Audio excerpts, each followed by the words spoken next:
miongoni mwa wilaya zilizochaguliwa Tanzania nzima kuwa eneo maalum la kuwasaidia wafugaji ni Kilosa. Anza kuwafundisha kulima malisho, kama ambavyo mkulima analima mbaazi na mboga mboga, na yeye alime malisho kwa ajili ya kulisha mifugo yake.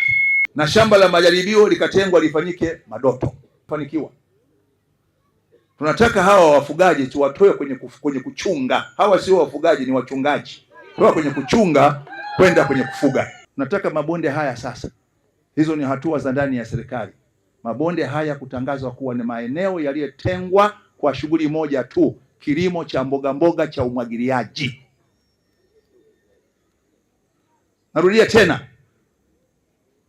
tunakwenda kwenye hatua ya kuiomba serikali, ingawa mimi pia ni waziri tena nayesimamia uratibu wa serikali nzima, bonde la Kisaki, Manyenyere, Mabana na Mbigili yatangazwe kuwa ni maeneo yenye shughuli moja tu, shughuli ya kilimo cha umwagiliaji cha mboga mboga, ili tuzalishe mboga mboga za kutosha kwa ajili ya biashara, sisi tupate neema na taifa letu liwe na uwezo wa kiuchumi wa kuuza bidhaa za mboga mboga nje.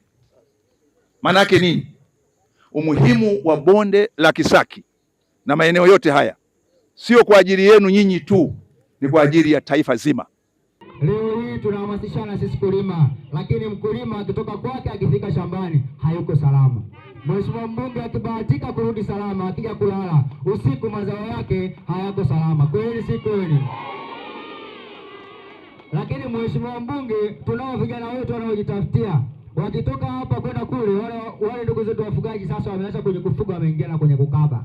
Lakini mheshimiwa mbunge, ninavyozungumza hapa, tunao vijana wengi wamekwisha jeruhiwa ambao wametokana na hii kero ya hawa ndugu zetu wafugaji.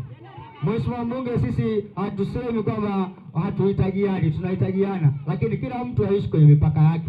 Kila mtu mheshimu mwenzie. Tunaenda kuuza mboga mboga vijijini. Tunabeba tenga letu la mboga, tukifika njiani wanatuvamia, wanatubaka, wanatupiga, wanatunyang'anya pesa.